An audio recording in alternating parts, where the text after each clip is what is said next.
Hello students, today we will discuss about goodwill. So let's see what is goodwill. Goodwill is the value of reputation of firm, means a firm which has reputation in the market,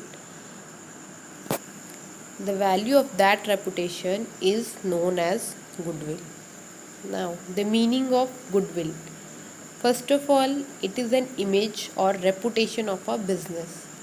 ये एक firm की image होती है, reputation होती है जो एक customer के माइंड में ऑलरेडी सेट है, उसको हम गुडविल कहते हैं। फॉर एग्ज़ाम्पल, अगर आप एक शॉप पर गए शूज़ खरीदने के लिए, there are lot of shoes और lot of varieties are there, लेकिन उसमें से आपने लास्ट में 2 शूज़ सेलेक्ट किए जिसमें आप कंफ्यूज हो कि आपको कौन सा शूज़ लेना चाहिए। लेकिन उसमें से एक बाटा का शू था और एक ऐसे ब्रांड का था जो आप नहीं जानते या जिसके बारे में आपने नहीं सुना। तो हो सकता है आपको वो जो पहले वाला शू है वो बहुत पसंद आ रहा है, बहुत अच्छा लग रहा है, लेकिन क्योंकि आपने उसके बारे में सुना नहीं है, पहले उसके बारे में आप जानते नहीं हैं, तो आप क्या करोगे, आप सोचोगे क्योंकि बाटा की इमेज बहुत अच्छी है और बाटा का शू है तो लॉन्ग लास्टिंग ही होगा, बहुत टाइम चलेगा, जल्दी टूटेगा नहीं, तो आप बिना सोचे बाटा का शू खरीद लेते हो। तो इसकी वजह से क्या हुआ, ये जो नेम एंड फेम था ना बाटा का, उसकी वजह से बाटा को हेल्प मिली to win over its competitor, और उसकी वजह से इसका प्रॉफिट इंक्रीज़ होता है। तो ये जो नेम एंड फेम होता है यानी कि ये जो गुडविल होती है, ये फर्म की हेल्प करती है, ये बिजनेस फर्म की हेल्प करती है हायर प्रॉफिट अर्न करने में। And goodwill is an intangible asset. Now what is intangible asset? So we have already discussed in class 11th that there are two types of fixed assets, tangible assets as well as intangible assets.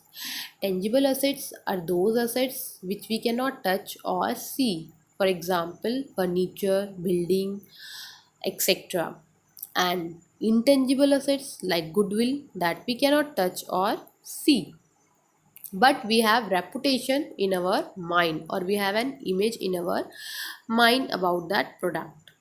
So it's, though it is an intangible asset, it has some realizable value, इसकी value भी होती है। कैसे होती है? For example, हम कोई business ख़रीदना चाहते हैं किसी का, तो अगर हम बिज़नेस ख़रीदने गए तो हमारे पास 2 ऑप्शन थे, 2 तरह के बिज़नेस थे। एक बिज़नेस था जिसकी हमने वैल्यू कैलकुलेट की उसके टेंजिबल असेट्स की 10 लाख, और जो दूसरा बिज़नेस था उसकी वैल्यू भी हमारे अकॉर्डिंग 10 लाख ही थी। दोनों बिज़नेस की वैल्यू 10 लाख थी हमारे हिसाब से, जो उनकी टेंजिबल असेट्स की वैल्यू थी। पर एक जो फर्म है, जो पहले वाली फर्म है, वो हमें अपना बिज़नेस 15 लाख रुपीज़ में सेल कर रही है, और दूसरी वाली जो फर्म है वो 10 लाख में ही सेल कर रही है, और 10 लाख ही हमारे हिसाब से उसकी टेंजिबल असेट्स की वैल्यू थी। तो ऐसा क्यों कि एक फर्म अपना, अगर उनकी वैल्यू सेम है दोनों की टेंजिबल असेट्स की, तो एक 15 लाख में बिज़नेस सेल कर रही है और एक 10 लाख में कर रही है।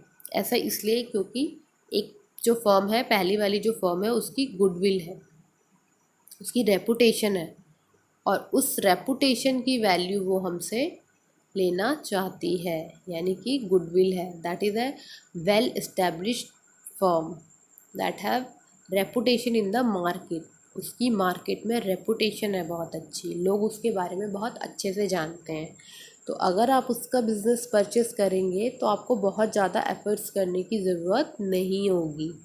जबकि जो दूसरी फर्म है जिसकी कोई रेपुटेशन नहीं है मार्केट में, अभी वो नई फर्म है, उन्होंने जस्ट लैंड परचेज़ की थी अभी, और बिज़नेस भी अभी ठीक से स्टार्ट नहीं हुआ था और तभी वो उसको बेचने लगे, तो उनकी कोई इमेज नहीं बन पाई लोगों के माइंड में, लोग ज़्यादा जानते भी नहीं हैं, तो उनकी कोई गुडविल जनरेट नहीं हो सकी। जबकि वो जो एक फर्म थी उसकी गुडविल थी बहुत ज़्यादा, बहुत टाइम से इस्टेब्लिश थी, बहुत अच्छा बिजनेस कर रही थी वो, उसको सब जानते थे, तो इसीलिए वो जो 5 लाख रुपीज़ एक्स्ट्रा हमसे लेना चाहती है वो उसकी गुडविल की वैल्यू है। तो इससे हमें एक बात और पता चली गुडविल के बारे में कि इट कैन बी सेल और परचेज।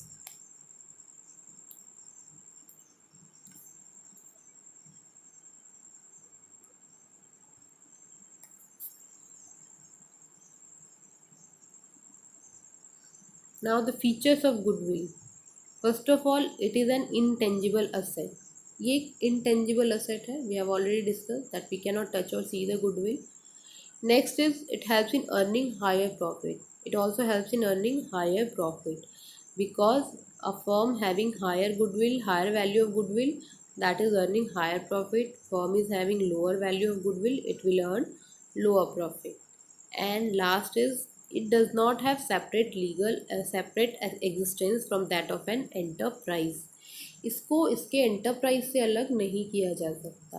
अगर आप अपना बिजनेस सेल करोगे तो आपको गुडविल भी साथ साथ ही सेल करनी पड़ेगी. ऐसा नहीं है कि गुडविल पहले सेल कर दी और बिज़नेस बाद में, या बिज़नेस पहले कर दिया और गुडविल बाद में. दोनों साथ साथ ही सेल किए जाते हैं.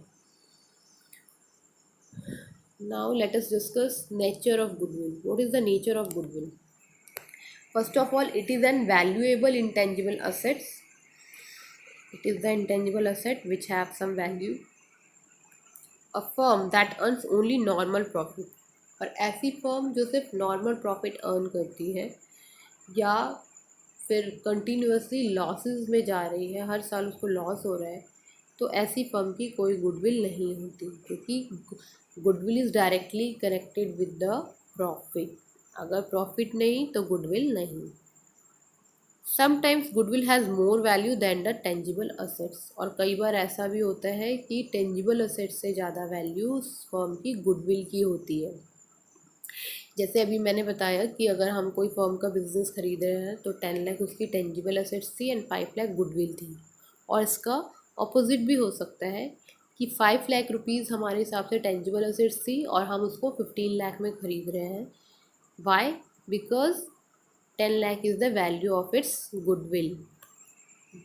तो इस केस में क्या था, गुडविल की वैल्यू टेंजिबल असेट्स से भी ज़्यादा थी. Now the factors affecting goodwill.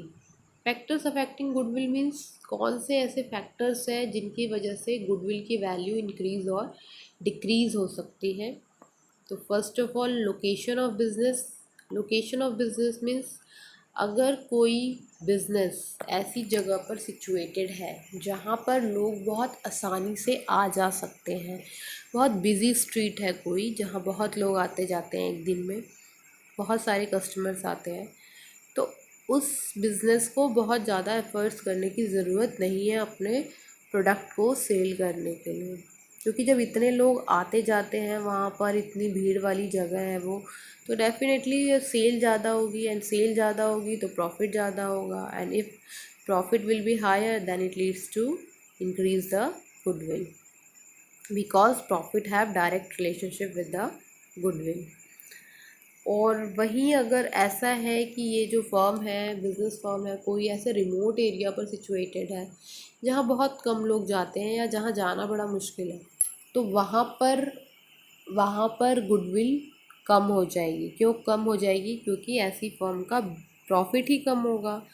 Profit कम क्यों होगा? क्योंकि सेल कम होगी. सेल कम क्यों होगी? क्योंकि लोग बहुत कम जाते हैं वहाँ, वो रिमोट एरिया में सिचुएटेड है, कोई ऐसा गांव है या कोई ऐसी जगह है जहाँ जाना बड़ा मुश्किल है, तो वहाँ पर क्या होगा कि सेल डिक्रीज़ होने लगेगी. एंड सेल डिक्रीज़ होगी तो गुडविल ऑटोमेटिकली डिक्रीज़ होगा. Next is nature of business. Nature of business means आप किस तरह के प्रोडक्ट सेल और कर रहे हैं. तो जिस तरह के बिज़नेस होगा आपका, जिस तरह के प्रोडक्ट्स आप रखेंगे, उन प्रोडक्ट्स की पर डिपेंड करता है कि आपकी गुडविल इंक्रीज़ होगी या decrease. The firm which produces the products having a stable demand is able to earn more profits and therefore has more goodwill. Means इस तरह के प्रोडक्ट्स या इस तरह के बिजनेस जिनकी डिमांड जो है वो स्टेबल है, मीन्स उनकी डिमांड पूरे साल है. ऐसा नहीं है कि कोई पर्टिकुलर सीज़न में ही उन प्रोडक्ट्स की डिमांड है और बाकी साल उसकी कोई डिमांड नहीं है. या इस तरह के प्रोडक्ट्स हैं जो क्या है, जिनकी सेल किसी दूसरे डिमांड के जैसे किसी दूसरे प्रोडक्ट के ऊपर डिपेंडेंट है, किसी दूसरे प्रोडक्ट के ऊपर डिपेंडेंट है या दूसरे तरह के बिज़नेस के ऊपर डिपेंडेंट है. तो इस तरह के प्रोडक्ट बेचना मुश्किल होता है या कुछ एक पर्टिकुलर टाइम के लिए बिकते हैं, पूरे साल नहीं। तो इनका इस तरह से हम देखते हैं कि बिज़नेस का जो नेचर है वो भी अफेक्ट करता है गुडविल की वैल्यू को। तो if the product having stable demand is able to earn more profit, and if the products have fluctuating demand, then it will not be able to earn higher profits, and if it will not be able to earn profit, then it will leads to decrease the value of goodwill. Now the efficiency of management.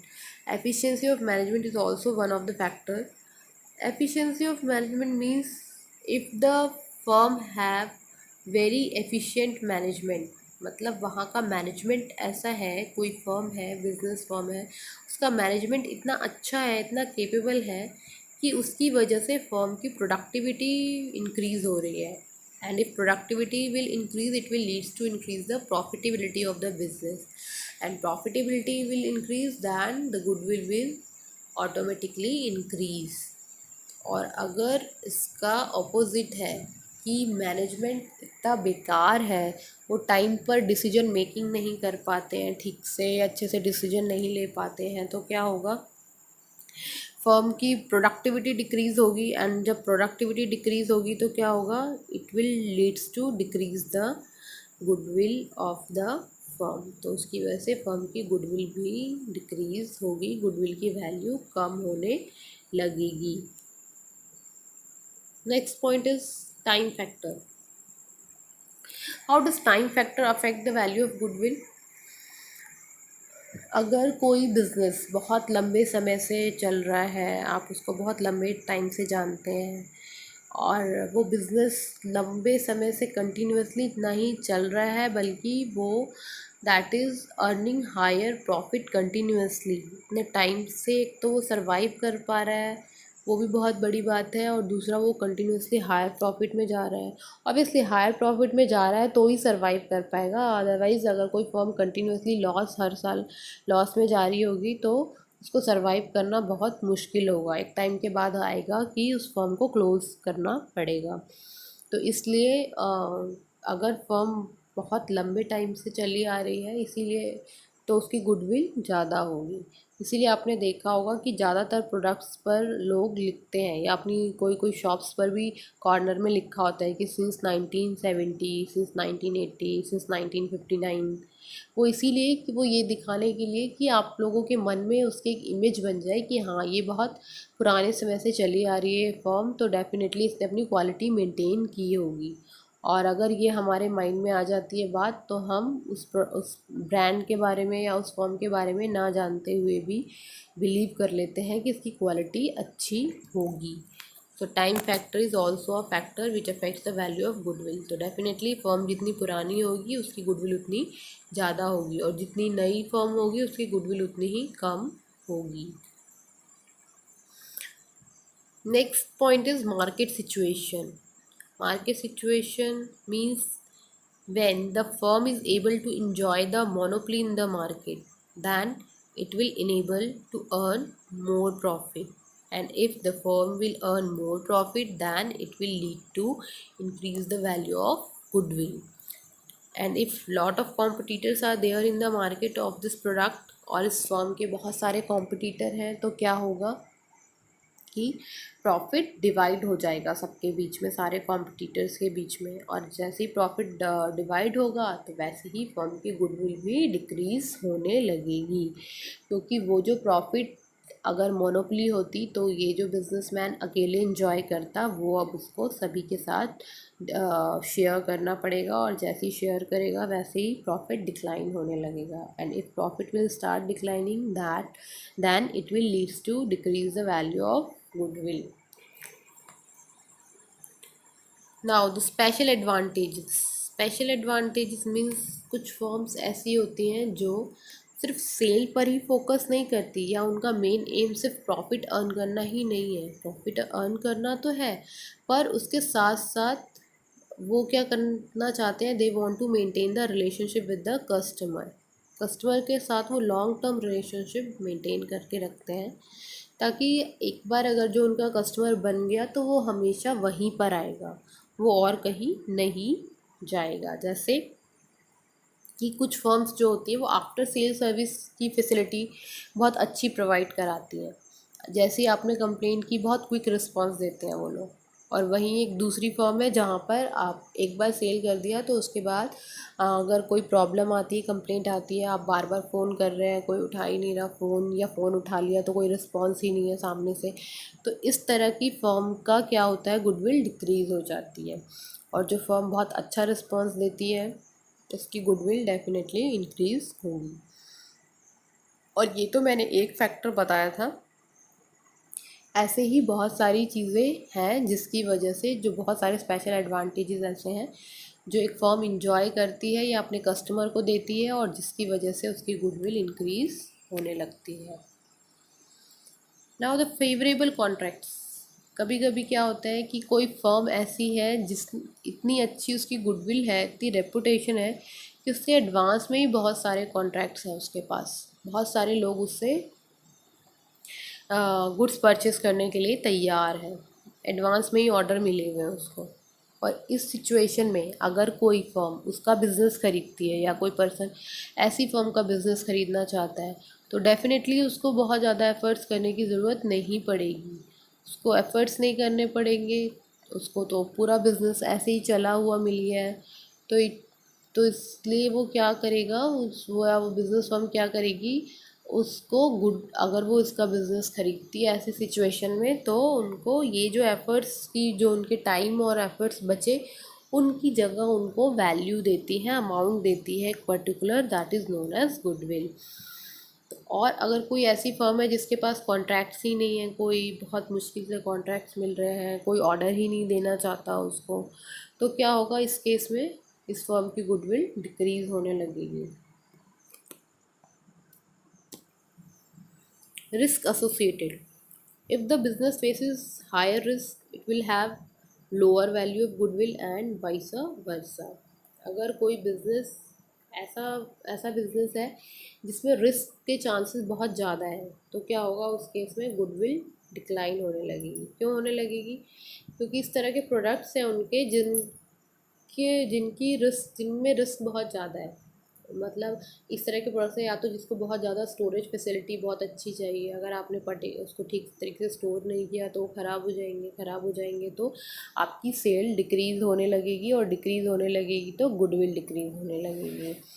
और कुछ वहीं ऐसा business है जो जिस तरह के product cell करते हैं जिनके ख़राब होने के कोई चांसेस नहीं है, वो जैसे हैं वैसे ही रहेंगे। तो इस केस में क्या होगा कि आपकी फर्म की गुडविल बढ़ेगी, इंक्रीज़ होगी। तो इसीलिए रिस्क भी एक बहुत बड़ा फैक्टर्स है गुडविल को अफेक्ट करने के लिए।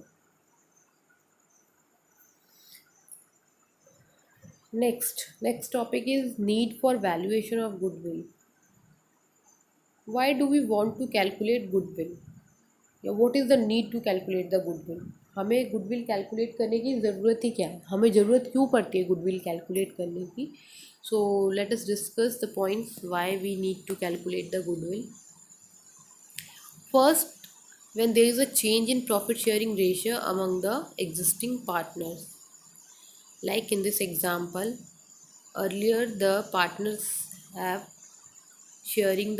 was sharing the profit in 1:1, and now they are going to share the profit in 1:2. Means पहले इक्वली दोनों पार्टनर्स शेयर कर रहे थे प्रॉफिट, और अभी 1:2 के रेशो में करेंगे। तो इस रेशो के चेंज होने से एक पार्टनर को लॉस होगा, एक पार्टनर सेक्रीफाइस करेगा अपना शेयर, और दूसरा पार्टनर गेन करेगा, दूसरे पार्टनर को उसका कुछ हिस्सा मिला। तो जो पार्टनर सेक्रीफाइस कर रहा है, अगर वो सेक्रीफाइस कर रहा है अपना शेयर, तो उस सेक्रीफाइस की जगह उसको कुछ तो कंपेंसेशन चाहिए, कुछ तो उसको चाहिए।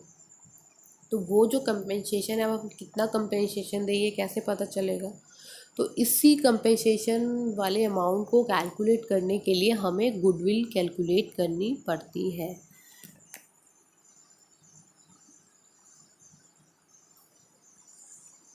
Next, admission of a partner.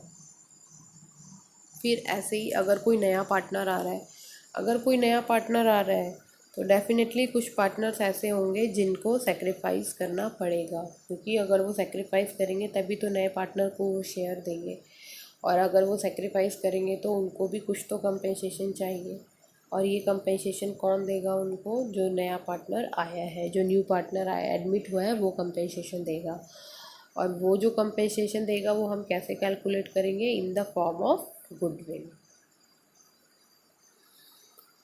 Now the retirement of the partner.